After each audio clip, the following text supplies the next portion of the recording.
जय हिंद साथियों पूरे भारतवर्ष में अटल बिहारी वाजपेयी के जन्म दिवस को सुशासन दिवस के रूप में मनाया जा रहा है। इस अवसर पर स्कूल हो संस्थान हो, सभी जगह ऑफिस हो, सभी जगह अटल बिहारी वाजपेयी के जन्म दिवस को सुशासन दिवस के रूप में सेलिब्रेट किया जा रहा है। तो आइए जानते हैं अटल बिहारी वाजपेयी के बारे में, उनके जीवन के बारे में, कैसा उनका जीवन रहा। अटल बिहारी वाजपेयी का बारे में कुछ कहने से पहले उनकी ही महत्वपूर्ण लाइनों से उनके बारे में शुरुआत करेंगे।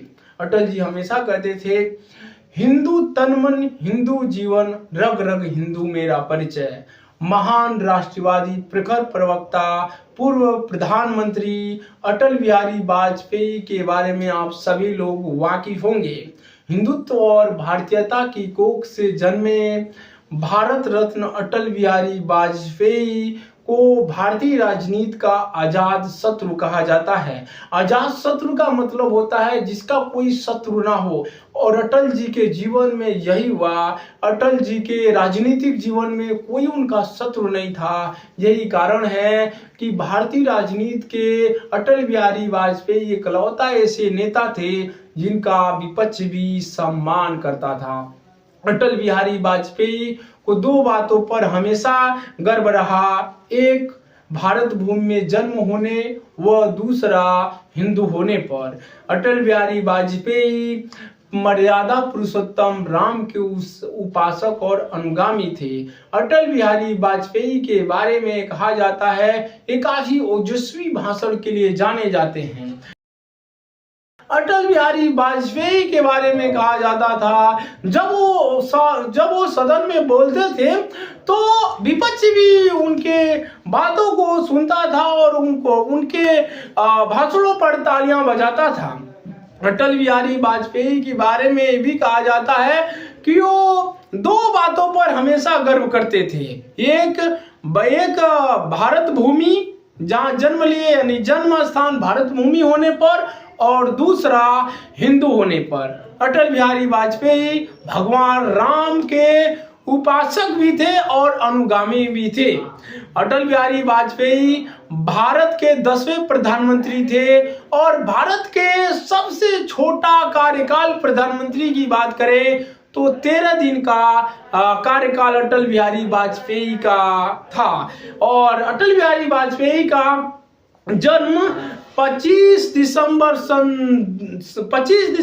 1924 को मध्य प्रदेश के ग्वालियर में होता है। ये पॉलिटिकल साइंस से एमए करते हैं, उसके बाद वकालत भी करते हैं। हालांकि वकालत बीच में छोड़ करके ये राष्ट्रीय स्वयं सेवक को ज्वाइन कर लेते हैं, उसका ये अध्यक्ष भी रहे हैं और आजीवन राष्ट्रीय स्वयं संघ में बिता देते हैं। और अटल बिहारी वाजपेयी के बारे में ये भी कहा जाता है कि अटल जी जब प्रधानमंत्री थे तो भारत और पाकिस्तान के रिश्तों को सही करने के लिए भारत और पाकिस्तान के बीच में बस सेवा की शुरुआत की थी। तो बस में बैठ करके लाहौर चले गए। जब लाहौर गए तो अटल बिहारी वाजपेयी का एक ओजस्वी भाषण होता है। भाषण देते हैं, उसके बाद भाषण समाप्त होने के बाद एक पाकिस्तानी पत्रकार अटल बिहारी वाजपेयी से पूछ पड़ती है, अटल जी आप कुंवारे हैं, क्या हमसे शादी करने को तैयार हैं? लेकिन वहां दिखाई में हमें कश्मीर चाहिए।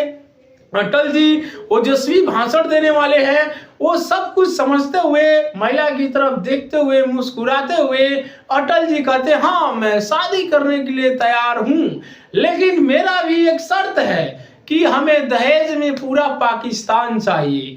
और जिस तरीके से अटल बिहारी वाजपेयी ने महिला को जवाब दिए, महिला चुप हो जाती है और पाकिस्तान में भारत का इकलौता प्रधानमंत्री, जो पाकिस्तानी भूमि पर भाषण देते वक्त उन्होंने खुलेआम माइक से कहा था कि पूरा पाकिस्तान लेने की बात कही थी, वो भारत के अटल बिहारी वाजपेयी थे। अटल बिहारी वाजपेयी भी वैसे भी भारतीय राजनीति में अटल बिहारी वाजपेयी को जिस सम्मान के नजरिए से देखा जाता है, शायद ही भारत में कोई ऐसा पॉलिटिशियन है जिनको इतना सम्मान के नजरिए से देखा जाए। अटल बिहारी वाजपेयी जब जब वो भाषण देते थे सदन में, विपक्ष भी तालियां बजाता था। अटल बिहारी वाजपेयी आजीवन अविवाहित रहने का संकल्प लिया और राष्ट्रीय स्वयंसेवक दल का वो कई बार उन्होंने लीडरशिप भी किया है और आजीवन राष्ट्रीय स्वयं संघ में बिता देते हैं। अटल बिहारी वाजपेयी काफी लंबे टाइम से सन 2018 में बीमार चल रहे थे और 16 अगस्त 2018 को अटल बिहारी वाजपेयी का लंबी बीमारियों के चलते दिल्ली एम्स में निधन हो जाता है। जब इनका निधन होता है पूरे भारत में शोक मतलब लोग शोक व्यक्त करते हैं। अटल बिहारी वाजपेयी जो इतने महान नेता थे, भारत के 3 बार के वो प्रधानमंत्री पद की शपथ लेने वाले अटल जी थे, तो अटल जी के विचार हमेशा अटल रहेंगे। अटल जी पेशे से वो हिंदी कवि, पत्रकार व राष्ट्र मतलब जबरदस्त वक्ता भी थे। तो अटल जी को इन चीजों के लिए हमेशा जाना जाएगा। अटल जी का जीवन हमेशा भारतीय राजनीति और भारत के उत्थान के लिए समर्पित रहा। जय हिंद।